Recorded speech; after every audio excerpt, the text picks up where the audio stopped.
हरिओम. मनशक्तीच्या online उपक्रमामध्ये आपलं सगळ्यांचं हार्दिक स्वागत. आपण जोशी काकांसोबत श्रद्धायोग या पुस्तकाचा अभ्यास करतोय. आज 4 मार्च 2024. सगळ्यांना नम्र विनंती की त्यांनी आपले ऑडिओ व्हिडिओ कृपया बंद ठेवावे. पुढील सूत्रे श्री जोशी काकांकडे. हरिओम.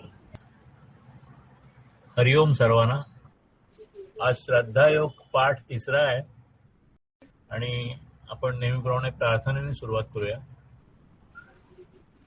गुरुर्ब्रह्मा गुरुर्विष्णू गुरुर्देव महेश्वरः गुरु साक्षात् परब्रह्म तस्मै श्री गुरवे नमः. शांताकारं भुजगशयनं पद्मनाभं सुरेशं विश्वाधारं गगनसदृशं मेघवर्णं शुभांगं लक्ष्मीकान्तं कमलनयनं योगिभिर्ध्यानगम्यं वन्दे विष्णुं भवभयहरं सर्वलोकैकनाथम्. ध्याये नित्यं महेशं रजतगिरिनिभं चारुचन्द्रावतंसं रत्नाकल्पोज्ज्वलांगं परशुमृगवरा भीतिहस्तं प्रसन्नं पद्मासीनं समन्तास्तुतिममरगणैर्व्याघ्रकृत्यं वसानं विश्वाद्यं विश्ववन्दं निखिलभयहरं पञ्चवक्त्रं त्रिनेत्रं करोति वाचालं पङ्गुं लङ्घयति गिरिं यत्कृपातमहं वन्दे परमानन्दं. ब्रह्मानन्दं परमसुखदं केवलं ज्ञानमूर्तिं द्वन्द्वातीतं गगनसदृशं तत्त्वमस्यादिलक्ष्यम् एकं नित्यं विमलचलं सर्वधी साक्षिभूतं भावातीतं त्रिगुणरहितं सद्गुरुं त्वं नमामि. ज्ञानरूप स्वामीजी, शक्ती शांतीरूप महाशून्य बिंदू यांना नम्र नमस्कार. माझे अध्यात्म वेदांत शास्त्रातील सद्गुरू डॉक्टर श्रीकृष्ण देशमुख डॉक्टर काका यांना साष्टांग दंडवत. आणि आपण सर्व उपस्थित होते आपल्या हृदयातील ईश्वरास सादर प्रणाम. त्यान प्रार्थना. हे राष्ट्र मोठे झाले यासाठी अखंड परिश्रमाबरोबर वैचारिक वातावरण शुद्धीही झाली पाहिजे.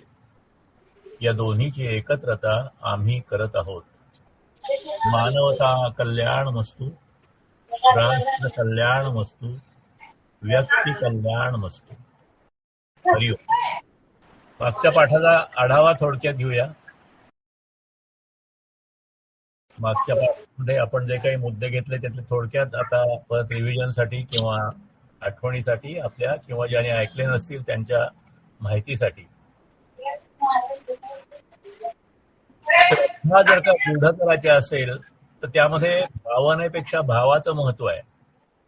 कारण भावना ज्या असतात त्या अस्थिर असतात आणि भावनांचं रूपांतर जर का भावामध्ये झालं तर त्या भावना एक स्थिर रूप मिळतं, पूर्ण आराम मिळतो, त्या स्थिर होतात. देव हा भाव ठेवायचा, जपायचा. श्रद्धाभाव दृढ हवा. श्रद्धाभाव जर दृढ असेल तरच त्या श्रद्धेचा फायदा होतो. श्रद्धा आहे आणि नाही असं असलं तर होत नाही. म्हणून भावनेपेक्षा भावाचं महत्व हे आपण मागच्या वेळेला बघितलं. त्याच्यानंतर साधन चातुष्य म्हणजे साधकांनी जे काही प्रयत्न करायचे त्याला साधन चातुष्य म्हणतात. त्याच्यामध्ये एक समाधी षटक नावाचा भाग आहे की साधकांची प्रयत्न दिशा असेल जर का योग्य पद्धतीने श्रद्धापूर्वक जर का त्यांना आपली आध्यात्मिक प्रगती करून घ्यायची असेल आपल्याला आपली तर, आणि ह्याच्यासाठी श्रद्धा पाहिजे. त्याच्यात गुरु संत आणि शास्त्रांच्यावर विश्वास पाहिजे आणि परमार्थामध्ये पूर्ण श्रद्धा अत्यावश्यक आहे. आता ही श्रद्धा फक्त आपल्याला परमार्थातच लागते असं नाही, व्यवहारात सुद्धा आपल्याला पदोपदी विश्वास, श्रद्धा यासारख्या गोष्टींचं अवलंबन केलं नाही तर आपल्याला व्यवहार सुद्धा जगता येणार नाही. आपण मागच्या वेळेला बरीच उदाहरणं घेतली. आपण प्रवास करतो तेव्हा त्या वाहनावर विश्वास ठेवतो, आपण डॉक्टरकडे जातो तेव्हा डॉक्टरच्या कौशल्यावर विश्वास ठेवतो. अशा अनेक गोष्टी आपण आपला असं मुलगा शाळेत घालतो तेव्हा शिक्षकांच्यावर विश्वास ठेवतो, शाळेवर विश्वास ठेवतो. तर अशा पद्धतीने विश्वास ठेवायलाच लागतो. परंतु श्रद्धा ही अध्यात्माची संकल्पना वेगळी आहे. ती वेगळी कशी आहे ते आपण समजून घेण्याचा प्रयत्न करतो. व्यवहारासारख्या सर्वसामान्य गोष्टीमध्ये सुद्धा विश्वास लागतो. आता व्यवहार तर आपला नेहमीचा आहे, स्थूल व्यवहार आहे. परंतु अत्यंत सूक्ष्म अशी जी भावना आहे ज्याला अध्यात्मामध्ये खूप सूक्ष्म गोष्टी, म्हणजे आत्मा ही न पाहणारी गोष्ट, परंतु त्या आत्म्याला आपल्याला आत्म्याच्या जर का अनुभूती घ्यायची असेल त्या सगळ्या सूक्ष्म गोष्टी आहेत. म्हणून जर स्थूल गोष्टीमध्ये जर का श्रद्धा लागते, विश्वास लागतो, त्या सूक्ष्म गोष्टीमध्ये श्रद्धेची किती आवश्यकता असेल याचा विचार करण्याची जरुरी आहे. आणि आपण एक साधक म्हणून हा सगळा अभ्यास करतोय किंवा समजून घेण्याचा प्रयत्न करतो, तुमच्या माझ्या सगळेजण. त्यामुळे आपल्याला या श्रद्धेची संकल्पना अधिक स्पष्ट होण्यासाठी आपण हे पाठ घेतोय. श्रद्धायोगच विषय आहे आणि आपण जे काही भाग घेतोय ते वेगळ्या वेगळ्या पद्धतीने स्वामीजींनी सुद्धा त्यांच्या विविध पाठामध्ये किंवा विविध प्रबंधामध्ये त्याचा स्पर्श केलेला आहे. विशेषत्वाने ह्या पुस्तकाच्या शेवटी जो भाग आहे त्याच्यामध्ये ह्या गोष्टी येतात. परंतु आपल्याला एक बेस पक्का पाहिजे, आपला पाया पक्का पाहिजे, आणि म्हणून ह्या सगळ्या संकल्पना आपण एकदा समजून घेतोय किंवा समजत असतील तर आपल्याला थोडं त्याचं रिव्हिजन आपण करतोय. आता हा आत्मा म्हणतात, तो आत्मा जो आहे तो आत्मा आहे हे ज्ञानेंद्रियांना कळत नाही. म्हणजे साधारणतः आपल्याला गोष्टी ज्ञानेंद्रियांनी कळतात, परंतु ज्ञानेंद्रियांनी ते कळत नाही, कुठल्याही अनुमानाने ते कळत नाही. ते अनुमान म्हणजे काय ते आपण बघितलं की प्रत्यक्ष आणि वेगळ्या वेगळ्या पद्धतीने 9 पद्धतीने या प्रमाणांनी आपल्याला गोष्टी जाणून घेता येतात. परंतु या 9 प्रमाणांनी हे आत्मा कळत नाही, कारण आत्म्याला स्वसंवेद्य म्हणतात. आणि स्वसंवेद्य असल्यामुळे त्याला जरी प्रमाणाने कळत नसलं तरी त्याचा आपल्याला अनुभव घेणं शक्य असतं. आणि असा अनुभव पूर्वी सुद्धा संतांनी घेतलेला आहे, त्याच्याबद्दल ऋषीमुनींनी घेतलेला आहे, आणि आज सुद्धा अनेक आध्यात्मिक क्षेत्रातले जे प्रगत लोक आहेत त्यांनी तो घेतलेला असतो. आणि असे अनुभव घेतलेले लोक जे असतात ते त्यांचा अनुभव आपल्याला सांगतात, आपल्याशी शेअर करतात. आता हे स्वसंवेद्य असल्यामुळे आणि कुठल्याही प्रमाणाने जाणून घेण्यासारखी गोष्ट नसल्यामुळे हे ज्ञान जे आहे ते नेहमी आपण गोष्टी शिकतो म्हणजे आपण वेगळ्या वेगळ्या पद्धतीने त्या शिकतो. त्याच्यामध्ये ही प्रमाणं वापरली जातात, आपली ज्ञानेंद्रिय वापरली जातात, वेगळी साधन सामुग्री शिक्षणाची जी काही हेअर टूल्स असतात ती वापरली जातात. अशा पद्धतीने हे आत्म्याचं ज्ञान होणं शक्य नाही. आणि म्हणून इथे श्रद्धेशिवाय पर्याय नसतो. पण मग श्रद्धा कुणावर ठेवायची, श्रद्धा कशासाठी ठेवायची, ती ठेवणं योग्य आहे का, त्याच्यातला चुकीचा मार्ग कुठला, ह्या सगळ्या गोष्टी आपण काही प्रमाणात मागच्या वेळेला बघितल्या आणि आता पुढच्या वेळेसाठी ह्या पाठामध्ये सुद्धा आपण पुढचा भाग बघणार आहोत. थोडक्यात आत्मज्ञानासाठी आपण वेदवाङ्मय, वेदशास्त्र, ऋषीमुनी, श्रीगुरु, संत हे सांगतात त्यांच्यावर श्रद्धा ठेवून आपण काम केलं तर दुसरा पर्याय नाही. आणि मग मागच्याच पाठामध्ये आपण बघितलं होतं की श्रद्धेच्या सुद्धा काही स्तर असतात. आणि उदाहरण घेतलं होतं आपण भगवद्गीतेचं. अर्जुन श्रीकृष्णांना प्रश्न विचारतोय आणि त्या दुसऱ्या अध्यायात ते म्हणतात, शिष्योस्तेहम शाधिमाम त्वा प्रपन्नम. मी तुला शिष्यभावानी शरण आलेलो आहे आणि मला तू उपदेश कर. ही जी श्रद्धेची एक भाग आहे ती दुसऱ्या अध्यायातली आहे आणि ही श्रद्धेची सुरुवात आहे. तुम्ही मला उपदेश करा आणि मी तुम्हाला शरण आलेलो आहे, म्हणजे तुमच्याकडून मला आता ज्ञान मिळायला सुरुवात होईल. परंतु ही श्रद्धा पूर्ण कधी होते तर 18व्या अध्यायात अर्जुन श्रीकृष्णाला सांगतो, करिष्ये वचनं तव, म्हणजे तू सांगशील त्याप्रमाणे तुम्ही जे सांगितलेलं आहे त्याप्रमाणे मी आता सगळं करणार आहे, मी करायला सुरुवात केलेली आहे, ह्याला खरी श्रद्धा म्हणतात. म्हणजे नुसतं जाणून घेणं नाही, त्या जाणलेल्या गोष्टीप्रमाणे प्रत्यक्ष आपल्या जीवनात कृती करणं, तसं वर्तन करणं, तशी साधना करणं, ह्याला पूर्ण श्रद्धेची पुढची पायरी म्हणतात. आता हे जे आहे तू सांगितल्याप्रमाणे मी करणार आहे, अर्जुन जेव्हा म्हणाला कृष्णाला, तेव्हा ती एक त्याची निश्चयात्मक कृती झाली. म्हणजे आता त्याचा निश्चय झाला की मला हेच करायचं आहे, तुम्ही सांगाल त्याप्रमाणे मी युद्ध करणार आहे, तुम्ही सांगाल त्याप्रमाणे मी वागणार आहे, तुम्ही सांगणार त्याप्रमाणे प्रयत्न करणार आहे. ही जी निश्चयात्मक वृत्ती होते, ही निश्चयात्मक वृत्तीला श्रद्धा म्हणतात. आणि हा जो श्रद्धेचा भाग आहे, तो श्रद्धेचा भाग आपल्याला समजत का नाही पटकन, तर त्यासाठी दोन आपण संज्ञा मागच्या वेळेला बघितली, त्या दोन गोष्टी बघितल्या होत्या. एकाचं नाव आहे असंभावना आणि दुसऱ्याची विपरीत भावना. ह्या दोन गोष्टीमुळे श्रद्धेवर आपल्याला विश्वास बसत नाही किंवा श्रद्धा ही संकल्पना नीट कळत नाही. तर त्याच्याबद्दलचा तपशील आज आपण ह्या पाठामध्ये दोनच गोष्टी ह्या लक्षात ठेवा. म्हणजे शब्द जे आहेत असंभावना आणि विपरीत भावना, ते म्हणजे काय ते आपण आता पुढे पाहूया.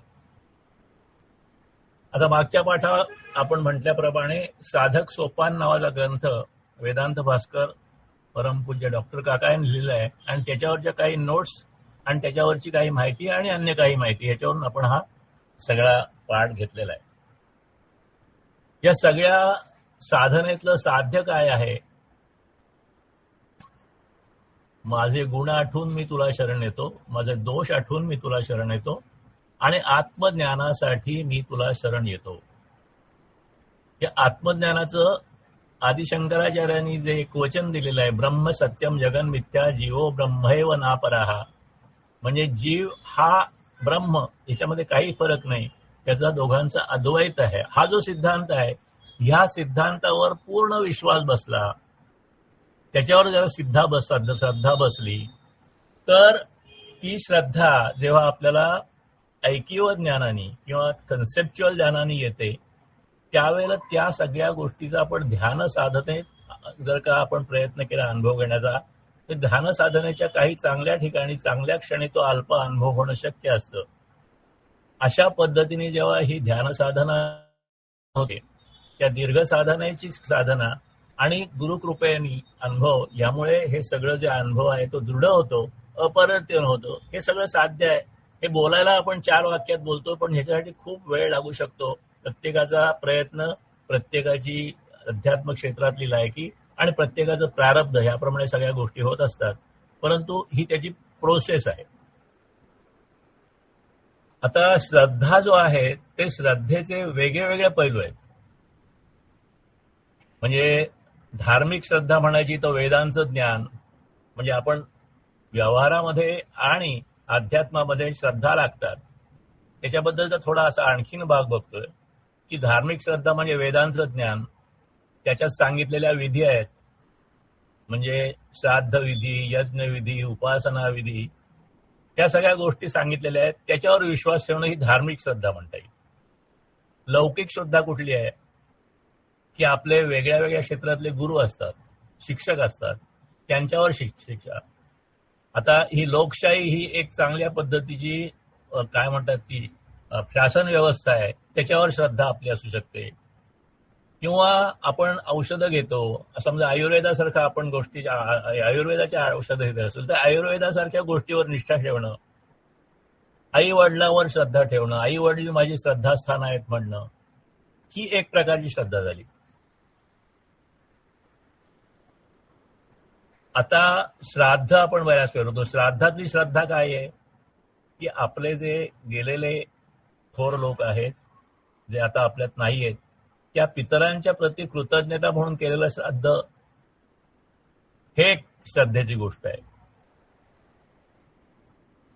थोडक्यात श्रुतीवरील श्रद्धा म्हणजे वेदांच्या शाश्वत ज्ञानावर दृढ विश्वास ठेवणं आणि त्या ज्ञानानुसार जीवन जगण्याचा प्रयत्न करणं. ते कर्ममार्ग असेल, उपासना मार्ग असेल, ज्ञान मार्ग असेल, आपल्याला जो कुठला मार्ग आपल्याला सोयीचा वाटत असेल किंवा आपल्या व्यक्तिमत्वाला जो जमत असेल, त्यांनी प्रयत्न करणं ही श्रद्धेची, श्रुतीवरल्या श्रद्धेची कल्पना आहे. आणि मग ह्या वैदिक विधीमध्ये कालसापेक्ष बदल करता येतो. हजारो वर्षापूर्वी जेव्हा वेद निर्माण झाले, उपनिषदं निर्माण झाली, त्यावेळचा काळ आणि आत्ता काळ ह्याच्यामध्ये खूप फरक पडलेला आहे. परंतु ते जे बेसिक ज्ञान जे आहे, मुख्य जी तत्व आहेत, ती कालसापेक्ष पद्धतीने बदलत नाही. आपण भगवद्गीतेबाबत म्हणतो की भगवद्गीतेचे जे काही शिक्षण आहे, जे काही तत्वज्ञान आहे, जे काही त्यांनी सांगितलेले सिद्धांत आहेत, ते सगळे सिद्धांत त्यावेळेला जेवढे लागू होते महाभारत काळामध्ये, तेवढेच ते आत्ताही लागू आहेत. आत्ताच्या मॅनेजमेंट कन्सेप्टमध्ये सुद्धा गीतेचा उपयोग केला जातो. आपण अशी अनेक मागे उदाहरणं बघितलेली आहेत. आणि स्वामीजींनी आपल्याला सांगितलेलं आहे यज्ञाचं स्वरूप जे वेदात सांगितलेलं आहे आणि त्याचं आजचं स्वरूप काय असेल, आजच्या परिस्थितीमध्ये यज्ञाची काय आवश्यकता आहे. आज जगामध्ये सगळा जो काही संहार चालू आहे, त्या संहारामध्ये जर का आपल्याला यज्ञ तत्वाचं जर का व्यवस्थित लोकांनी पालन केलं, त्या सगळ्या गोष्टी टाकता येतात. श्राद्धाचं आधुनिक स्वरूप काय असेल स्वामीजींनी सांगितलेलं आहे. आता कीर्तन प्रवचन पूर्वी पद्धतीने करत होते, त्या पद्धतीने आता करत नाही. आता मोठ्या हॉलमध्ये करतात, वेगवेगळे इन्स्ट्रुमेंट्स वापरले जातात, इंटरनेटवर होतात. आता आपण सुद्धा बोलतोय, ह्या सगळ्या प्रवचनाला किंवा या सगळ्या विवेचनाला सुद्धा आपण आत्ता असलेल्या परिस्थितीप्रमाणे मॉडिफाय करतो. त्यामुळे प्रश्न तो नाहीये, प्रश्न ती तत्व पाळणं हा आहे. आता हा आपण श्रद्धेचा भाग बघितला, श्रुतीवरच्या श्रद्धेचा भाग बघितला, किंवा वेदांत जो काही भाग आहे, किंवा शंकराचार्यांनी जे काही तत्व सांगितलेलं आहे अद्वैत वेदांताचं, त्याच्यावर जर बघितला. परंतु ही श्रद्धा आणि आपण व्यवहारामध्ये जो विश्वास पद्धतीने श्रद्धा ठेवतो, त्या श्रद्धेमध्ये फरक आहे. आणि ती श्रद्धा, तो फरक आपण लक्षात ठेवणं आवश्यक आहे. आता श्रद्धा म्हणजे एकदा आपल्याला पटलं की प्रत्येक वेळेला त्याची पुराव्याची गरज नाही. आपल्या आतून जी खात्री आपल्याला वाटते त्याच्यातून श्रद्धा निर्माण होते. आणि म्हणून श्रद्धा म्हणजे पुराव्यांची गरज नसलेली अंतरातून येणारी जी खात्री असते त्याला श्रद्धा म्हणतात. पण विश्वास म्हणजे काय की एखाद्या गोष्टीवर, एखाद्या व्यक्तीवर किंवा एखाद्या तत्वावर ठेवलेला भरोसा. आणि हा जो भरोसा आहे तो आत्ता जो आहे तो त्याच्या पुढे वेगळे पुरावे मिळाले तर तो बदलू शकतो. म्हणजे हा विश्वास परिवर्तनीय असू शकतो. पण श्रद्धा म्हणजे पुराव्याची गरज नसलेली अंतरातून येणारी खात्री. अर्थात ती खात्री आपली होईच्या अगोदर त्याचा खूप अभ्यास करायला पाहिजे. कुठलीही श्रद्धा कोणी सांगितली म्हणून नाही, परंतु एकदा पटल्यानंतर ती परत परत बदलता येत नाही. श्रद्धेचा मूलभूत आधार अंतर्मन आहे, आपलं आतलं मन आहे, त्याच्यात पूर्ण समर्पण आहे आणि त्याच्यात अजिबात संशय नाही. वेळेस विश्वास जो आहे तो पुराव्यावर बदलू शकतो, बुद्धीच्या पातळीप्रमाणे बदलू शकतो, किंवा आपल्याला वेगळे अनुभव आले तर बदलू शकतो. की आपलं समजा आयुर्वेदावर विश्वास आहे, परंतु आयुर्वेदावर आपण अभ्यास केला, त्याच्या ट्रीटमेंट घेतली आणि मग आपल्याला त्याचा चांगला अनुभव आला नाही आणि दुसरीकडनं कुठल्या तरी पॅथीने चांगला अनुभव आला, तर अशा तर्कसंगत अनुभवाने विश्वास बदलू शकतो, श्रद्धा बदलू शकत नाही. स्थिरतेच्या बाबतीत श्रद्धा अत्यंत पक्की असते. कुठलाही संकट आलं तरी बदलत नाही. विश्वास बाकी परिस्थितीनुसार बदलू शकतो. आपण मुद्दाम श्रद्धा आणि विश्वास मधला फरक बघतोय. भावना ज्या असतात त्या श्रद्धा भावना प्रधान असते आणि आत्मिक असते, म्हणजे ट्रस्ट आणि कमिटमेंट श्रद्धेमध्ये असते. वेरॅज विश्वास जो असतो तो बौद्धिक असतो आणि वैचारिक असतो. अर्थात ही भावना प्रधान आणि आत्मिक श्रद्धा ही पूर्ण विचारानंतरच आलेली असते. त्या भावनेचं रूपांतर भावामध्ये झालेलं असतं आणि ती पद्धतीने स्थिर झालेली असते. परंतु विश्वास हा बदलू शकतो. श्रद्धा जी असते ती संकटाच्या वेळी अधिक दृढ होते, परंतु विश्वास संकटाच्या वेळी डळमळीत होऊ शकतो. संकटावेळेला जर का आपली दृढ श्रद्धा असेल तर त्या संकटामध्ये आपल्याला वेगळ्या पद्धतीचा धीर येतो आणि त्यामुळे त्या धीराच्या अनुभवामुळे आपली श्रद्धा अधिक होते. परंतु विश्वास असेल आणि तो काही गोष्टींनी बदलत असेल तर संकटाच्या वेळी तो डळमळीत होऊ शकतो. आता विश्वासाचं उदाहरण म्हणजे हवामानाचा अंदाज खरा वाटतो. मला हवामानाचा अंदाज खरा वाटतो.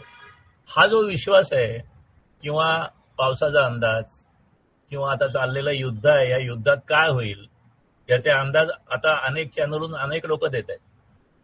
आता कुठला तरी अंदाज मला खरा वाटतोय, हा विश्वास त्या बाबतीत आहे.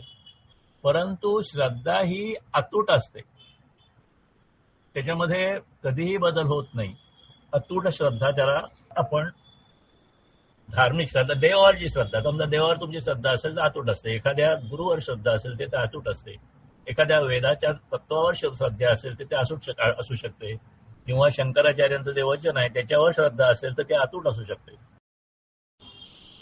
थोडक्यात या सगळ्याचा सारांश असा आहे की श्रद्धा म्हणजे पुराव्याचा गरज नसलेली आणि अंतरातून, आपल्या आतून येणारी, अंतःकरणातून येणारी खात्री म्हणजे श्रद्धा आहे. आणि विश्वास म्हणजे एखाद्या गोष्टीवर किंवा व्यक्तीवर ठेवलेला भरवसा आहे जो योग्य पुरावे मिळाल्यानंतर बदलू शकतो.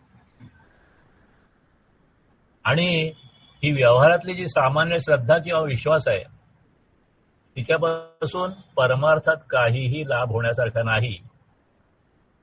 ही वरवरची श्रद्धा परमार्थात पुरत नाही. आणि मग ज्ञानदेवानी ज्ञानेश्वरीमध्ये या सामान्य श्रद्धेविषयी म्हणजे व्यवहारातले जो विश्वास आहे त्याच्याविषयी एक सुंदर ओवी लिहिली आहे. ते म्हणतात या ओवीमध्ये, नुसदियाची श्रद्धा झोंबो पाहसी परमपदा, तरी तैसे हे प्रबुद्धा सोहोपे नाही. कृष्ण सांगतात, अर्जुना, केवळ श्रद्धेच्या जोरावर परमार्थाला झोंबता येईल असं तुला वाटत असेल तर ते सोपं नाही. आणि म्हणून श्रद्धेचं पहिलं स्थान आणि एकमेव स्थान आत्मा हे आहे. हे त्यातलं कन्फ्युजन आहे. आता या श्रद्धेची आपण एक गोष्ट बघू, कारण आपल्याला कन्सेप्ट समजायला वेळ लागतो पण गोष्टीतून त्या गोष्टी आपल्याला पटकन समजतात. रामदास स्वामींची गोष्ट आहे. रामदास स्वामी समाजकार्यासाठी, देशकार्यासाठी इकडून तिकडे फिरत असत. त्यांच्याबरोबर त्यांचे शिष्य असत. असेच एकदा ते एका ठिकाणाहून दुसऱ्या ठिकाणी जात होते. वाटेत जंगल होतं, वन होतं, झाडं होती. ते एका झाडाखाली ते थांबले. 7-8 शिष्य होते त्यांच्याबरोबर. आणि ते म्हणाले की जरा हे झाडाच्या काही आपल्याला फांद्या हवेत, आपल्याला लाकूड पाहिजे, तर तुम्ही ह्या झाडावर चढा आणि ही मी सांगतो ती फांदी तोडा. 5-6 शिष्य भराभर त्यांच्याकडे जे काय हत्यार होतं ते घेऊन चढले आणि ते झाड सांगितल्याप्रमाणे तोडायला सुरुवात करायला लागले. तेव्हा रामदास स्वामी म्हणाले, थांबा. अर्थात ही गोष्ट बऱ्याच जणांना माहिती असेल. ते म्हणतात, तुम्ही झाड सोडू नका, मी सांगतो त्याप्रमाणे तोडा. आणि मग ती जी फांदी होती त्या फांदीच्या मुळाकडे म्हणजे खोडाकडे राहून ते शिष्य ते तोडायला सुरुवात करत होते. ते म्हणजे तसं नाही, त्या फांदीच्या टोकाला जा आणि ती मग त्याच्या ह्याच्याकडून खोडाकडून तोडायला सुरुवात करा. म्हणजे लक्षात आलं की नॉर्मल ज्या पद्धतीने तोडली जाते तशी नको होती त्यांना ती समोरून तोडायची होती. थोडक्यात ती तोडल्यानंतर त्या फांदीबरोबर माणूस खाली पडला असता आणि नेमकी त्या झाडाखाली एक मोठी विहीर होती. त्याच्यामध्ये भरपूर पाणी होतं आणि खोल विहीर होती. आणि त्या विहिरीत आणखीन काय आहे कुणालाच काय माहित नव्हतं. तर असं सांगितल्यानंतर बहुतेक शिष्य म्हणाले काय करायचं, आणि म्हणून ते बसून राहिले. एकच शिष्य होता त्याच्यात, अंबादास नावाचा. तो अंबादास जो आहे तो म्हणला, स्वामीजी तुम्ही सांगतायत त्याप्रमाणे तोडतो. आणि म्हणून त्या फांदीच्या तो टोकाला गेला, तिथे तो उभा राहिला आणि त्यांनी 4 घावामध्ये ती फांदी तोडली. फांदी खाली पडली. फांदी खाली पडल्यानंतर त्या फांदीच्या वर बसलेला हा शिष्य होता अंबादास, तो त्या विहिरीत पडला. आणि मग ती जी फांदी पडलेली होती ती फांदी इतर शिष्याने घेतली आणि रामदास स्वामी म्हणले, चला याचं आपल्याला एवढं आहे, लाकडाचंच काम होतं, ती मिळाली आपल्याला, चला पुढे. शिष्य स्वामीजींचं ऐकून पाठीमागे त्यांच्या जायला लागले. पण त्यांना वाटलं अरे हा आपला अंबादास विहिरीत पडलाय, त्याची काहीच कशी काळजी नाही यांना. ते इकडे एकमेकाच्या तोंडाकडे बघायला लागले, रामदास स्वामींच्या तोंडाकडे बघायला लागले. पण ते म्हणले चला पटकन चला आपल्याला पुढे जायचंय असं म्हणून ते गेले. 2-3 मैल पुढे गेले. मग शेवटी न राहून त्या शिष्याने त्यांना विचारलं की स्वामीजी, तो आपला अंबादास विहिरीत पडलाय, त्याचं काय झालं असेल, तुम्हाला काहीच वाटत नाही का त्याचं? ते म्हणले त्याचं काय झालं असेल, काही नसेल झालं, तुम्हाला काय वाटतं त्याचं काय झालं असेल? आणि म्हणून ते म्हणाले आपण बघूया.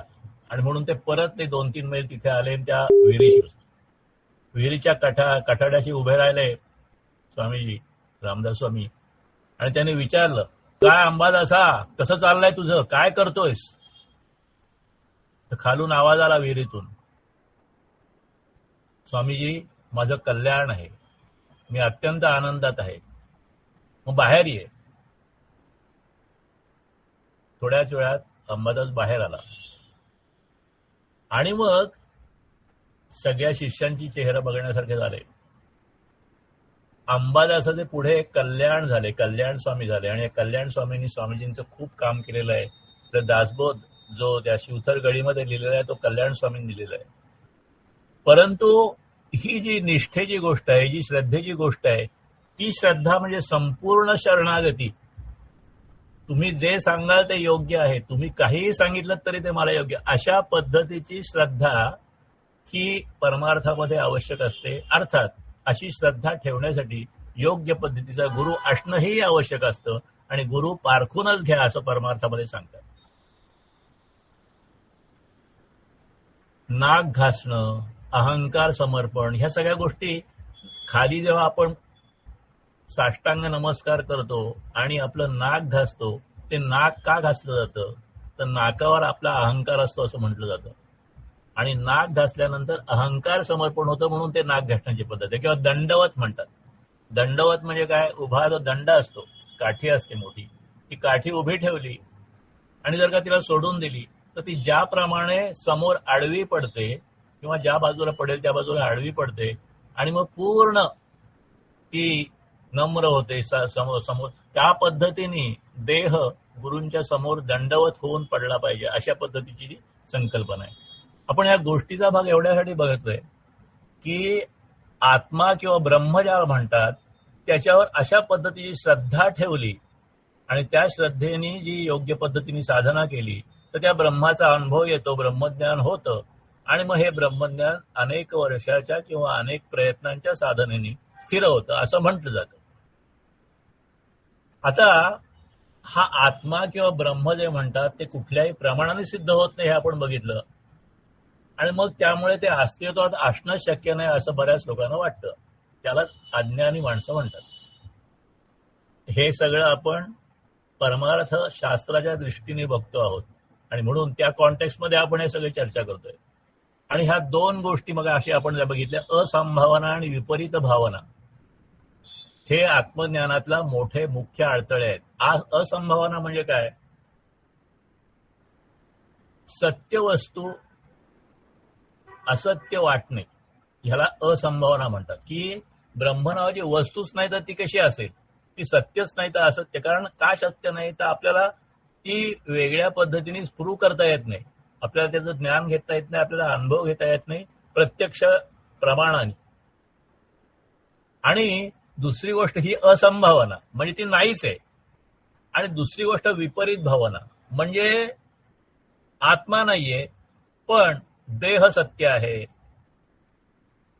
तुमचं मन सत्य आहे, बुद्धी सत्य आहे. ह्या सगळ्या गोष्टीला आत्माच्या ऐवजी देहाला ते समजणं, वेगळ्या वेगळ्या देहाच्या भागाला ते समजणं, याला अविद्या म्हणतात अध्यात्मामध्ये. पण ही अविद्या असल्यामुळे आत्मा म्हणजे वेगळ्याच गोष्टी वाचतात, ज्या प्रत्यक्ष आत्मा नाही त्या गोष्टी नसलेल्या गोष्टी आत्मा वाटायला लागतात. ह्या दोन गोष्टीमुळे म्हणजे असंभावना म्हणजे ते नाहीच आहे, असत्य आहे असं वाटणं आणि चुकीच्या पद्धतीने ते वाटणं, अशा दोन गोष्टी असल्यामुळे हे आत्मज्ञान माणसाला अवघड वाटतं.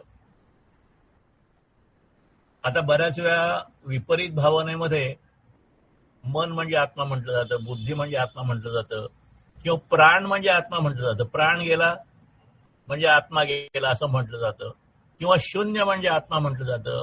अशा पद्धतीने चुकीच्या कल्पना असतात.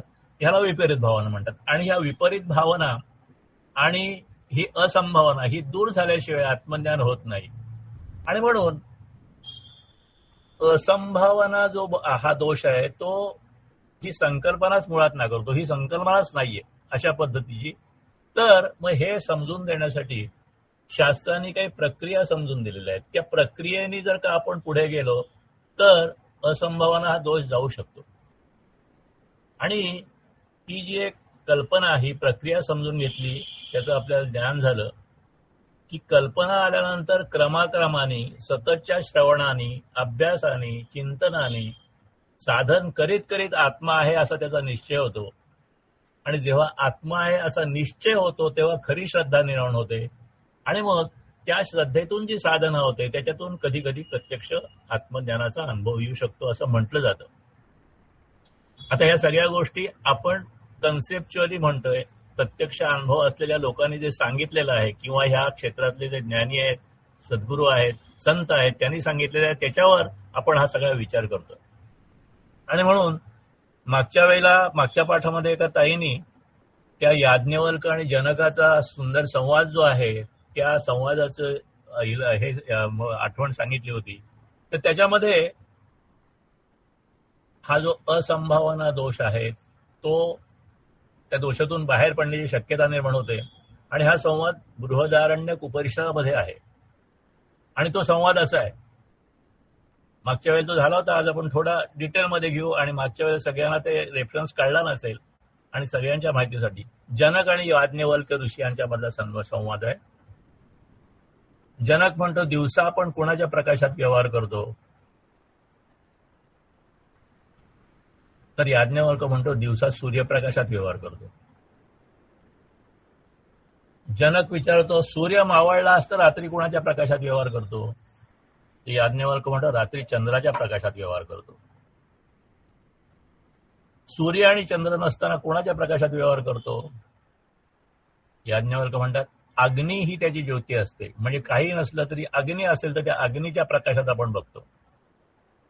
आता सूर्य चंद्र नाही, अग्नी पण विझला तर मग आपण कसं कार्य करतो, कुठली ज्योती असते, अग्नीची ज्योती विझल्यावर कुठली ज्योती आपल्याला प्रकाश देते. तर याज्ञवल्क म्हणतात वाणी ही त्याची ज्योती असते. वाणी म्हणजे आवाज, शब्द. शब्दाच्या अनुराधाने माणूस जातो आणि त्याला त्याचं ज्ञान होतं. म्हणजे पण मग आणखीन तो पुढे विचारतो शब्द शांत झाला तर काय होतं,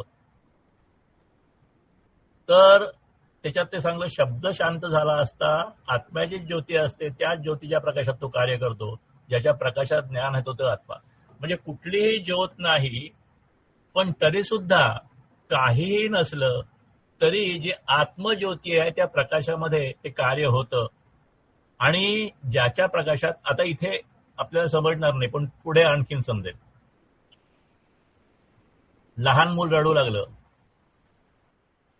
तर पूर्ण अंधार असला, पूर्ण लाईट गेल्या असतील, काळोख असेल तरी सुद्धा त्या मुलाचं ज्ञान आईच्या रडण्याच्या ध्वनीच्या प्रकाशात झालं. म्हणजे त्या ठिकाणी प्रकाश नाहीये परंतु त्या ध्वनीच्या मागावर आई जाते आणि त्या मुलाला घेते.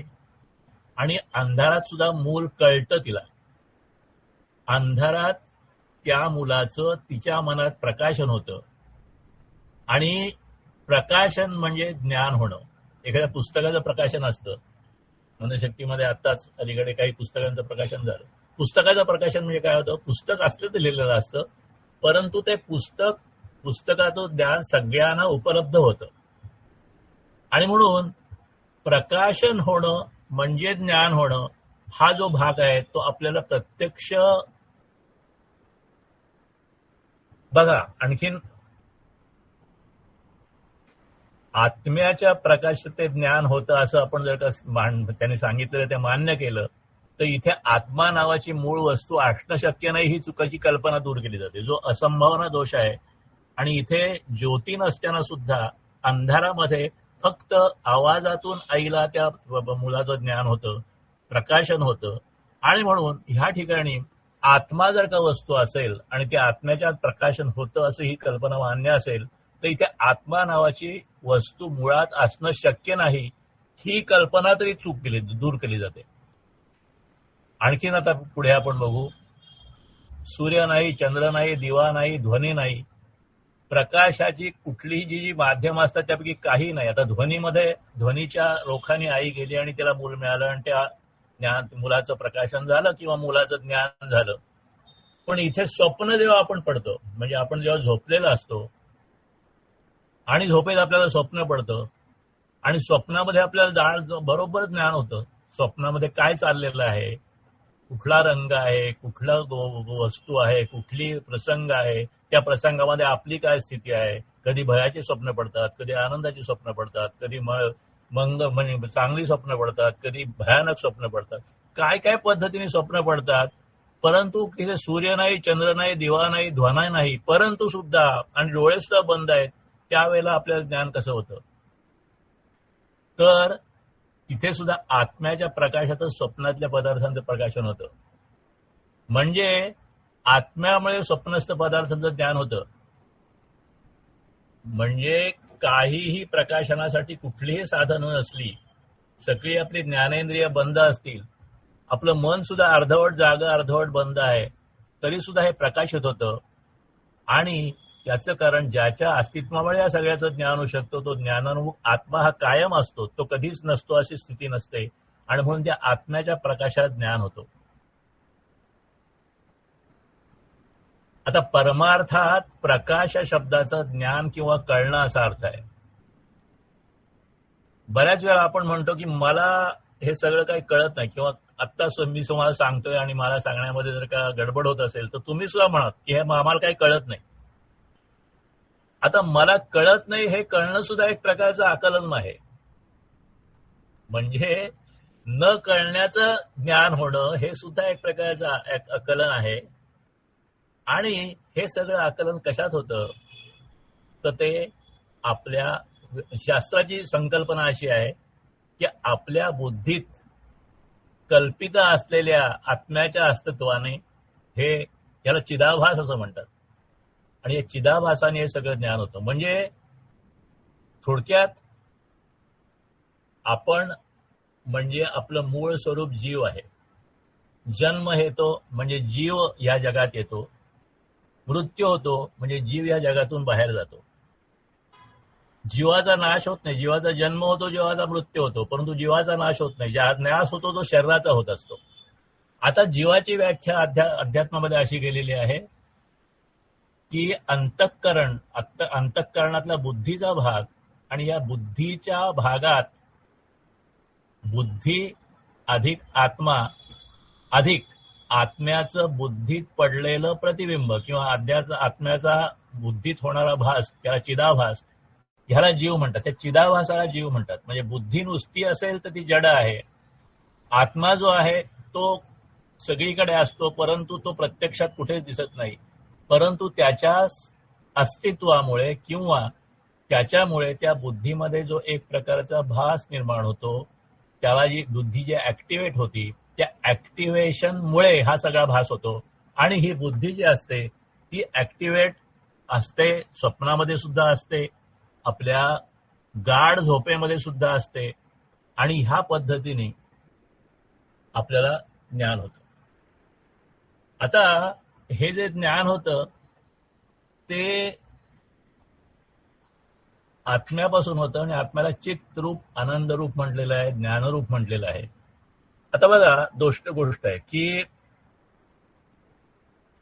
आपण म्हणतो की मला अंतःकरणाने ज्ञान होतं किंवा मला डोळ्याने ज्ञान होतं, मला एखादी गोष्ट दिसते. आता दिसणं ही गोष्ट वेगळी आहे, आणि दिसल्यानंतर ती काय गोष्ट आहे कळणं ही वेगळी गोष्ट आहे. बघा, एखाद्याला भूक लागली तो जेवायला बसलाय, समोर छान अन्न आहे, जेवायला सुरुवात झाली आहे, तो भूक लागल्यामुळे 2-4 घास घेतोय, जेवणाचा आनंद घेतोय. तेवढ्यात कोणीतरी आलं घाबरून आणि त्यांनी सांगितलं, खूप वाईट बातमी आहे, कुटुंबातल्या एका प्रिय व्यक्तीचा भयानक अपघात झालाय तुमच्या आणि तो इथेच झालेला आहे आणि आपल्याला काहीतरी करायला पाहिजे. आता हे ऐकल्यानंतर त्या जेवणाऱ्या व्यक्तीचं मन सैरभैर होतं. थोडा वेळ कळत नाही नक्की काय चाललंय ते. एकंदर सगळी मनस्थिती बिघडते आणि मग जो तो हौशीने जेवत असतो तो घास त्याच्या तोंडात जात नाही, त्याला चव लागत नाही, त्याला जेवण नकोसे वाटतो, काटावरून उठतो. आता बघा, अन्न तेच आहे, त्याची जीभ पण तीच आहे, त्याचं जे तोंड आहे, त्याचा स्वाद आहे, त्याची भूक आहे ती तीच आहे, परंतु अंतःकरण जे आहे ते अंतःकरण आता तिथे राहिलेलं नाहीये. त्या अन्नामध्ये तिची जो चिदाभास जो आहे, ती बुद्धी आहे, तिथे राहिलेली नाहीये आणि त्यामुळे आनंद निघून जातो. म्हणजे अन्न फक्त आपल्या तोंडात आल्यानंतर ते अन्न खाण्याचं किंवा जीभ करण्याचं काम करतो. ते अन्न आवडतंय न आवडतंय, मला त्याचा आनंद होतो, हे सगळं जे आहे ते अंतःकरणाचा भाग आहे. आणि हा भाग जो आहे हा समजून येत नाही, कारण आपण ऐकणं आकलनासाठी जी आहे ते काम हे जिभेच आहे. जिभेला तीच चव लागते जी पहिल्यांदा लागत होती. सुरुवातीला जेव्हा ही बातमी नव्हती ऐकली त्यावेळेला जी जिभेल तीच जिभेला चव लागते. परंतु जीभ तीच असली, चव तीच असली तरी त्याचं आकलन, त्याचं जे आपल्याला समज होतो, त्यावेळेला ते अन्न पहिल्यांदा गोड लागलेलं त्याच जिभेला ते कडू लागलं. आणि म्हणून हा जो भाग आहे की आपल्याला जे ज्ञान होतं ते तिथे हा चिदाभास जो होतो आणि चिदाभासाचा आत्म्याचा संबंध आहे. आणि म्हणून आत्म्याचा असा इनडायरेक्ट रेफरन्स शास्त्रांनी बसवलेला. आता ह्या सगळ्या काय म्हणतात त्या प्रणाली आहेत, ह्या सगळ्या सिस्टीम्स आहेत. त्या सिस्टीम्स ज्या आहेत त्या आपल्याला तशा स्वीकारल्या पाहिजेत, कारण ह्या श्रुतीमध्ये म्हणजे वेदामध्ये वेदांच्या ऋषींनी किंवा संतांनी किंवा त्या ऋषींच्या सगळ्यांनी अभ्यास केलेल्यांनी या सगळ्या गोष्टीचा अनुभव घेतलेला आहे. आता जागृती, स्वप्न आणि सुषुप्ती ह्या आपल्या चेतनेच्या 3 कॉन्शियस अवस्था आहेत. आता स्वप्नामध्ये कसं होतं ज्ञान, जागृतीमध्ये कसं होतं, आणि पूर्ण शांत झोप लागली असताना सुद्धा दान होतं का नाही होत ह्याच्याबद्दल आपण थोडंसं बघूया. म्हणजे हा ज्ञानाचा संबंध, जाणीवेचा संबंध आत्म्याशी आहे असं अध्यात्मशास्त्र म्हणतं. जागृती, स्वप्न आणि सुषुप्ती. जागृती म्हणजे जागेपणा. या जागेपणामध्ये आपली सगळी ज्ञानेंद्रिय चालू असतात, कर्मेंद्रिय चालू असतात, आपलं मन, आपलं सगळं चित्त असतं साधं, आणि त्यामुळे आपल्याला जागेपणी सगळ्या गोष्टीचा स्थूल अनुभव येऊ शकतो. जशी वस्तू आहे तशी दिसणं, जशी वस्तू आहे आवाज आहे तसा ऐकू येणं, जसा स्पर्श आहे तसा अनुभवणं, हा सगळा प्रत्यक्ष अनुभव जागृतीकडे येतो. आता स्वप्न म्हणजे शरीर झोपलेलं आहे, डोळे बंद आहेत, आणि ह्या पद्धतीने कान जरी बंद नसले तरी कानाचं सुद्धा काम जे आहे ते हळूहळू कमी झालेलं आहे. आणि मग तरी सुद्धा झोपेत जी मानसिक हालचाल होते, म्हणजे सगळं बंद आहे, फक्त मनाचे जे हालचाल होते त्याच्यातून जे सूक्ष्म अनुभव येतात, त्या सूक्ष्म अनुभव म्हणजे स्थूल अनुभव जागेपणाचा, सूक्ष्म अनुभव जो आहे तो स्वप्नातला, आणि सुषुप्ती म्हणजे गाढ झोप. या गाढ झोपेमध्ये काहीही अनुभव नसतो. आपण झोपल्यानंतर 4-5 तासांनी उठतो, 6 तासांनी उठतो आणि म्हणतो आपण की छान झोप लागली, मला काहीही कळलं नाही, पण मला खूप बरं वाटतंय. म्हणजे आनंदाचा अनुभव येतो, परंतु तो अज्ञानरूप आनंदाचा अनुभव आहे. आणि म्हणून जागृत अवस्थेमध्ये आपण बाह्य जगाचा आणि स्थूल वस्तूंचा अनुभव घेतो, की इंद्रियांच्या माध्यमातून काम करणं या अवस्था आहे. म्हणजे इंद्रियांचे म्हणजे कुठल्या, ज्ञानेंद्रिय आणि कर्मेंद्रिय, नाक, डोळा, कान, त्वचा, ज्या सगळ्या गोष्टी आहेत यामध्ये आपल्याला बाह्य वस्तूंचा अनुभव आपल्याला स्वप्न जागृत अवस्थेमध्ये मिळतो. आता स्वप्नावस्थेमध्ये झोपेत असताना सुद्धा मन जागा असतं, मन सक्रिय असतं, मन पूर्ण शुद्ध नसतं, परंतु मन काही भाग सक्रिय असतो, आणि त्याच्या आठवणी, त्याच्या वासना, त्याच्या इच्छा, त्याच्या आधारे, त्याच्या सगळ्याच्या आधारे अनुभव घेतो आणि त्याला स्वप्न म्हणतात. म्हणजे ह्या दोन ठिकाणचा अनुभव घेण्याची पद्धत जी आहे ती जरी वेगळी असली तरी अनुभव हा सारखाच आहे. म्हणजे जागृतावस्थेमध्ये जसे आपले अनुभव येतात तसे स्वप्नावस्थेमध्ये जिथपर्यंत स्वप्न चालू आहे तिथपर्यंत आपल्याला तसे अनुभव येतात, त्यावेळेला ते खरे वाटतात. स्वप्न संपल्यानंतर आपण जागृतीत आल्यानंतर ते अनुभव आपल्याला कळतात की ते खोटे होते म्हणून. परंतु स्वप्नामध्ये जे आपण अनुभव घेतो ते प्रत्यक्ष तसेच्या तसे आपण अनुभवतो आणि त्यावेळेला ते सत्य वाटतात. आणि गाढ झोपेमध्ये कुठल्याही प्रकारचा अनुभव नसतो, स्वप्न नसतात, मन शांत असतं, इंद्रिय शांत असतात, फक्त झोपेची आणि आनंदाची अनुभूती असते. आणि ह्या जागृती सुषुप्ती आणि स्वप्न ह्या अवस्थांच्या पलीकडे ज्याला तुर्या नावाची चौथी अवस्था सांगितलेली आहे की ती तुम्ही झोपलेले नाहीये, जागे पण नाहीत, स्वप्नात पर्यंत नाहीत, परंतु एक साक्षी अवस्थेमध्ये या सगळ्या तिन्ही अवस्था बघू शकतो. ध्यानावस्था किंवा समाधी अवस्था किंवा शुद्ध चेतना अवस्था मानली जाते. देव आणि दिवा या दोन संकल्पना आहेत. देव म्हणजे आत्मा या ठिकाणी आपण म्हणू की देव म्हणू.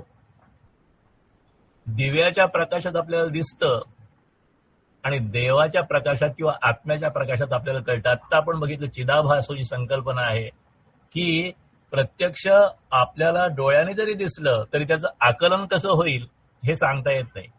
त्या डोळ्याच्या पाठीमागे जर का प्रत्यक्ष अंतःकरण नसेल तर बऱ्याच वेळा आपण बघतो ना की आपल्याला कोणीतरी सांगितलं की समजा आमच्या सौभाग्यवतीने मला सांगितलं की बुवा मी आंघोळीला जाते आणि तिथे ते दूध ठेवलेलं आहे ते जरा गरम करताय तर त्याच्याकडे लक्ष ठेवा आणि जेव्हा ते वरती जाईल तेव्हा खाली बंद करून टाका.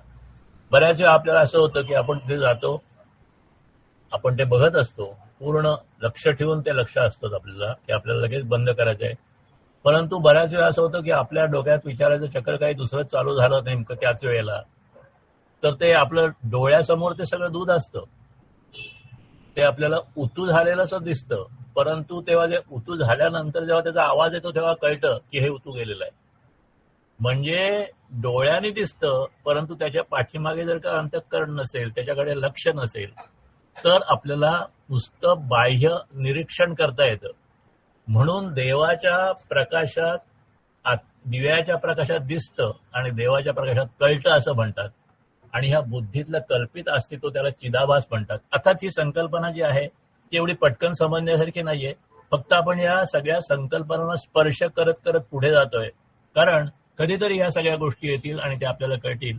आणि अध्यात्मशास्त्रामधली आता बघा, एखादी व्यक्तीचं हास्य बघून ती व्यक्ती आनंदी दिसते, म्हणजे आपल्याला ती गोष्ट, ती व्यक्ती ती एकदम छान हास्य सुहास्य वदन चेहरा आहे ते आपण बघतो आणि आपल्याला ती व्यक्ती वाटते, आपल्याला वाटते किती आनंदी व्यक्ती आहे. पण जेव्हा आपण त्याच्याशी बोलतो, त्याच्याशी संवाद करतो आणि आपलं मन त्याचं मन जेव्हा काही पद्धतीने एकमेकाशी जर का एक्सचेंज करू शकलं तर थोड्या वेळाने कळतं की हा हसतोय पण हा खूप दुःखी आहे. म्हणजे समज म्हणजे पाहणं, एखादी गोष्ट करणं आणि ती गोष्ट कळणं ह्याच्यामध्ये फरक आहे. आकाश काळं कुठं दिसतंय आणि आपल्याला असं दिसतं की काळे ढग आहेत त्या अर्थी पाऊस पडणार आहे. म्हणजे फक्त दिसण्याची क्रिया डोळ्याने होते, पण कळण्याची क्रिया आणि त्याचं कन्क्लुजन की आता हा काळं कुठं दिसतंय म्हणजे पाऊस पडणार आहे, ही पुढची क्रिया आहे. आणि ह्या जेव्हा आपल्याला लक्षात येतात की ती मूर्ती सोन्याची दिसते, ती मूर्ती एकदम तेजस्वी सोन्याची दिसते असं आपल्याला वाटतं. आपण जेव्हा आपण त्याचा प्रत्यक्ष प्रयोग करतो आणि समजून घेतो त्यावेळेला ती पितळेची असल्याचं आपल्याला कळतं. म्हणजे दिसणं हे बाह्य दृश्य आहे तर कळणं ह्या दृश्यामागील सत्य आहे. आणि म्हणून प्रत्येक गोष्टीचं सत्य आपल्याला जेव्हा कळतं, अर्थात ते प्रत्येकाचं आकलन वेगळं असू शकतं. एखाद्या माणसाला एखादी गोष्ट आवडेल, तीच गोष्ट दुसऱ्याला आवडेलच असं नाही, कारण त्या प्रत्येक व्यक्तीचा पूर्वानुभव, त्याचं आकलन, त्याच्या आवडीनिवडी, त्याच्या अंतःकरणाची धारणा ही सगळी वेगवेगळी असते.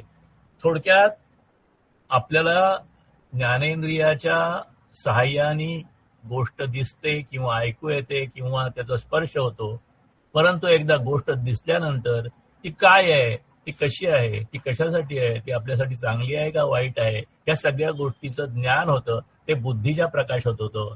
त्यालाच बुद्धीचा प्रकाश म्हणजे बुद्धीमध्ये जे आत्म्याचं प्रतिबिंब पडलेलं असतं त्या पद्धतीने होतं. आत्मा शुद्ध असतो, परंतु माणसाची बुद्धी जी आहे त्याच्यामध्ये वासना असतात.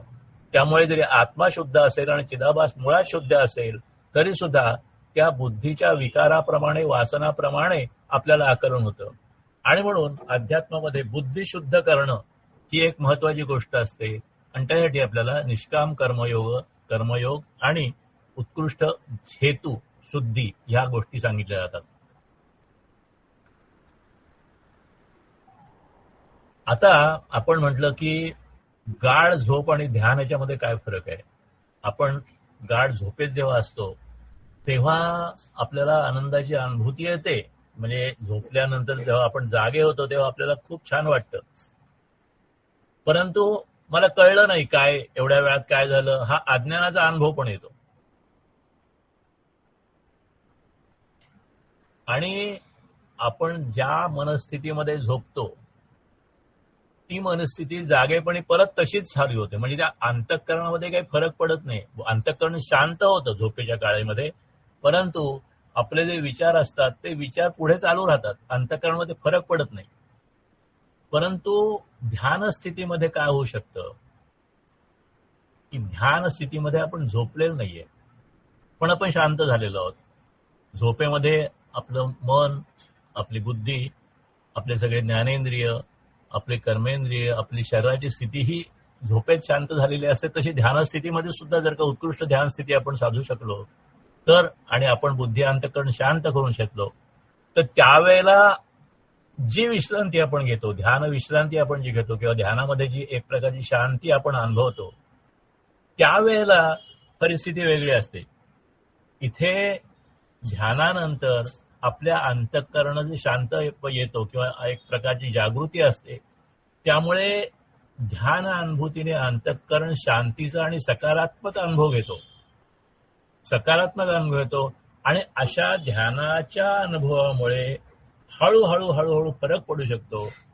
आणि मग हळूहळू फरक पडून जेव्हा आपली आत्मस्थिती किंवा आपलं अंतःकरण हे शुद्ध होतं त्यावेळेला एकरूप आत्म्याशी होण्याची प्रक्रिया सुरू होते. आणि मग अशा पद्धतीने जेव्हा आपण साधना करतो तेव्हा पुढचं पाऊल पडतं. आपण या सगळ्या योग ग्रंथामध्ये ध्यानाची जोड प्रत्येक पुस्तकामध्ये दिलेली आहे. अगदी विषयोग, श्रद्धायोग, बुद्धियोग सगळीकडे आपण ध्यान बघितलेलं आहे. आणि ध्यान आणि झोप ह्याच्यामध्ये ही फरक आहे. म्हणजे ध्यानामध्ये जी विश्रांती मिळते त्या विश्रांतीमध्ये आपल्याला कॉन्शियसनेस असतो, आपलं आकलन एक शांत असतं परंतु चालू असतं. त्यामुळे त्या ठिकाणी ती जागृती असल्यामुळे हळूहळू अंतःकरणात प्रकाशात आपल्या सगळ्या अंतःकरणाच्या आपल्या क्वालिटीमध्ये ध्यानामुळे बदल होऊ शकतो. झोपेमध्ये किती जरी झोप झाली आणि विश्रांती झाली तरी अंतःकरणात बदल होत नाही, परंतु ध्यानामध्ये होतं. कारण ध्यान आपण जागृत अवस्थेत करत असतो. आता अशा पद्धतीने आकाशी आपण म्हटलं की आता पूर्ण काळोख आहे आणि पूर्ण काळोख म्हणजे अजिबात उजेड नाही आणि आपण त्या ठिकाणी असलो तर आपल्याला काय कळतं, काही दिसत नाही, परंतु आपल्याला कळतं की हा अंधार आहे. आता अंधार आहे हे सुद्धा ज्ञान होणं आहे ना. म्हणजे अंधार आहे हे कळणं कुठल्याही पद्धतीने त्या अंधाराचं ज्ञान होतं. आता हे ज्ञानाचं प्रकाशन कोणामुळे होतं? अंधाराचं प्रकाशन कुठल्या प्रकाशात होतं? त्याचं उत्तर आहे अंधार आहे ज्ञान आत्मप्रकाशात होतं. कारण जरी अंधार असला तरी ते अंधाराचं आकलन करण्याचं सामर्थ्य आत्मप्रकाशात असतं. आणि म्हणून मला जसं कळत नाही हे मला कळतं, हे ज्ञान जसं आत्मप्रकाशात होतं तसं अंधारामध्ये सुद्धा ज्ञान आत्मप्रकाशात होतं असं म्हटलं जातं. आणि या ठिकाणी ज्ञानेश्वर महाराजांनी एक अत्यंत चांगला दृष्टांत दिलेला आहे. तो दृष्टांत सोपा आहे आणि त्यातनं आपल्याला गोष्ट अधिक क्लिअर होईल म्हणून आपण तो बघूया. गडद अंधारात एक अत्यंत काळा मनुष्य बसलाय. अंधार कडक आहे आणि माणूस पूर्ण काळा आहे. तो पाहणाऱ्याला तर दिसणं शक्य नाही, पण त्याच्या डोळ्याला तो स्वतःला पण दिसत नाही, कारण इतका तो काळा आहे. पण मी आहे ही जाणीव, हे ज्ञान त्याला आहे. मी आहे ही जाणीव त्याला आहे आणि ते अखंड असतं. मी आहे ही शुद्ध जाणीव माणसाला नेहमी असते. मी आजारी आहे, मी चांगला आहे, मी जागा आहे, मी स्वप्नात आहे. ही मी आहे ही जाणीव कायम असते. आणि ही आहे जी जाणीव आहे ती शुद्ध जाणीवच आत्मतत्व दाखवते. आपल्याला आपलं शरीर दिसतं म्हणून आपण आहोत असं नसून, शरीर दिसलं नाही तरी आपण असतो, हा जो निश्चय होतो तो आत्मप्रकाशात होतो. अशा पद्धतीने ही उपनिषदांनी ही आत्म्याची घडी बसून दिलेली आहे. ती पूर्ण लॉजिकल आहे. एकदा ठराविक पद्धतीने जर का आपण श्रद्धा ठेवली आणि त्या श्रद्धेने त्या पद्धती अभ्यास केला तर आपल्याला आत्म्यासंबंधी श्रद्धा निर्माण होते की आत्म्यासंबंधी आत्मा ही आहे, प्रत्येक ठिकाणी आहे, हा सगळ्या सृष्टी चराचर व्यापून उरलेला आहे. या सगळ्या गोष्टी शास्त्रातून समजतात. आणि मग एकदा आत्म्यासंबंधी श्रद्धा निर्माण झाली, आत्मा आहे असं आपल्याला कन्सेप्च्युअली कळलं, थिअरॉटिकली कळलं आणि मग त्या तत्वता कळलं, तर मग त्या पद्धतीने पुढे आपण जेव्हा साधना करतो त्यावेळेला आपल्याला अनुभव येतात. थोडा अनुभव येईल. एखाद वेळ अनेक दिवस ध्यान केल्यानंतर थोडा एखादा सेकंदाचा अनुभव येईल. त्यावेळेला आपल्याला त्याचा अनुभवाची गोडी लागते आणि हळूहळू हळूहळू झालं त्या अनुभवाचं रूपांतर मोठ्या अनुभवात करता येतं. अशा पद्धतीची ही प्रक्रिया आहे. आणि अशा पद्धतीने आत्मा आहे आणि मला त्याच्या प्राप्तीसाठी साधना करायला पाहिजे ही जेव्हा आपला निश्चय होतो तेव्हा आपली खरी साधना सुरू होते. जोपर्यंत आत्म्याविषयी संभ्रम आहे, तो आहे का नाही, तो आहे तर कसा आहे, तो कुठे आहे, या सगळ्या गोष्टीचं आपल्याला क्लिअर झालं नाही, क्लॅरिटी झाली नाही, तर संभ्रम राहतो आणि तिथपर्यंत खऱ्या साधनेला सुरुवात होत नाही. आणि मग सुरुवातच झाली नाही तर गती येणं शक्य नसतं. आणि अशा पद्धतीने जेव्हा निश्चय होतो त्यावेळेला खरी साधना सुरू होते. आणि मग अशा पद्धतीने ह्या सगळ्या गोष्टी ज्या आहेत हे आपण आता जे समजून घेतोय हे सगळं जे आहे ते ग्रंथामध्ये सांगितलेलं आहे. म्हणून आधी ऋषीमुनी, त्याच्यानंतर हे ग्रंथ जे आहेत त्या ग्रंथेमध्ये उपनिषद, गीता ह्या सगळ्यामध्ये आत्मा आहे असं हे सगळं प्रतिपादन करतात. म्हणजे उपनिषदामध्ये सांगितलेलं आत्म्याचं अस्तित्व, गीतेने सांगितलेलं आत्म्याचं अस्तित्व आहे.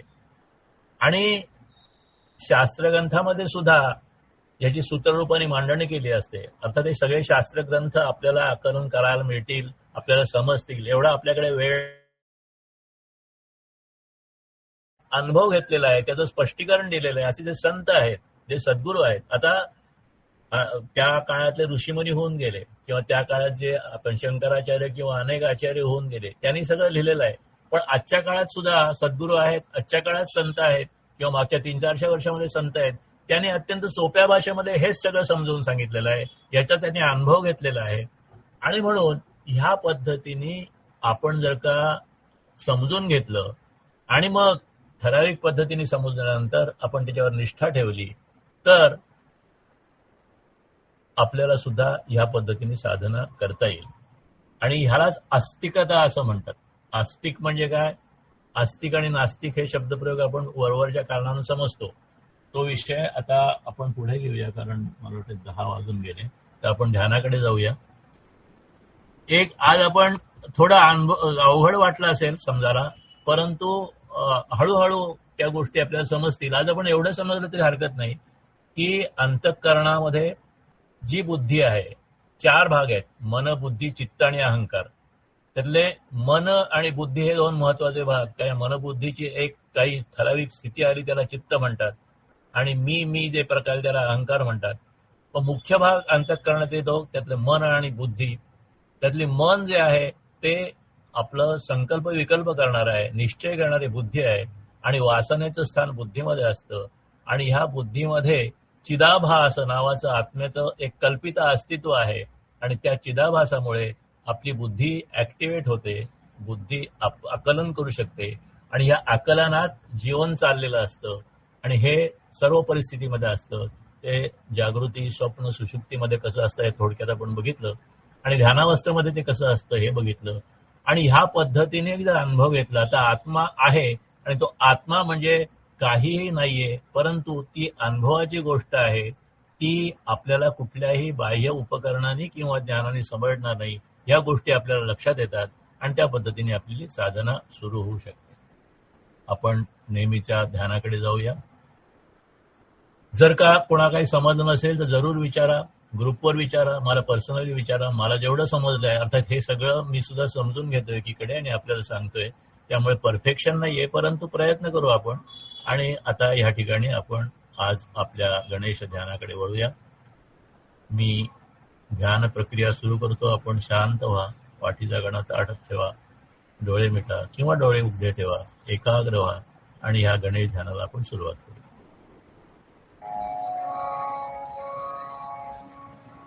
देव ही माणसाला वर्तन मूल्य शिकवणारी मानसशास्त्रीय प्रतीके आहे. द म्हणजे देणारा आणि एव म्हणजे फक्त देणारा तो देव.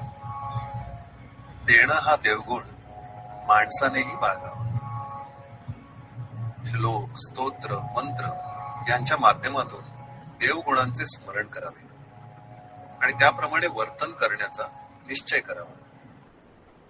मनावर, मेंदूवर आणि शरीरावर योग्य तो संस्कार करण्याची ही सुंदर अशी प्रक्रिया आहे. गणपती हा गुणपती असल्याने गणांचा नेता. मातृपितृभक्ती, सत्य, ज्ञान, कष्ट, निस्वार्थ, नम्रता, एकाग्रता असे अनेक गुण श्री गणेशात आहेत. निश्चय, एकाग्रता, स्मरणशक्ती आदी गुणांच्या वृद्धीसाठी गणेश तत्वावर एकाग्रता आणि ध्यान केल्यास लाभ होतो. गणेश ध्यानाची सोपी पद्धत येथे दिली आहे. मनशक्ती व मनशांतीसाठी ही अतिशय उपयुक्त ध्यान पद्धत स्वामी विज्ञानानंद यांनी सुचवली आहे. ओम गंग गणपतये नमः या मंत्रासह भव्य होत जाते आहे आणि संपूर्ण विश्व व्यापते आहे अशी कल्पना करावी. मनाच्या अनंतत्वाचा अनुभव येईल. कालांतराने मूर्ती लहान होत जाते आहे आणि अखेरीस त्याचे रूपांतर बिंदुरूप होते आहे आणि शेवटी शून्य रूप होते आहे अशी कल्पना करावी. अशी कल्पना करता करता शून्यात विरून जाण्याचा अनुभव तुम्हाला नक्की येईल. ध्यानासाठी शुभेच्छा.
आपण प्रार्थनेकडे जाऊया. माझ्या आंतरिक शक्तीला स्मरून मी माझे स्वतःचे खरे कल्याण करून घेण्याचा निश्चय करीत आहे. मी आजपर्यंत जसा वागलो तसे माझे व्यक्तिमत्व बनले आहे. यापुढे माझ्या प्रेरणा चांगल्या राखण्याचा मी निश्चय करीत आहे. मला आलेल्या वाईट अनुभवांबद्दल मी इतरांना दोष देण्याऐवजी आत्मचिंतन करीन. खोटे समाधान घेण्यापेक्षा धैर्याने आणि सद्बुद्धीने काम करीन. त्यामुळे मला यश मिळेल, शांती मिळेल आणि ती टिकेल. ज्या प्रमाणात मी हे चिंतन करीत आहे त्या प्रमाणात ती शांती मला आताही मिळत आहे. हरिओम तत्सत ब्रह्मार्पणमस्तु. सर्वांना धन्यवाद. चालेल, लॉग आउट करूया. हरिओम.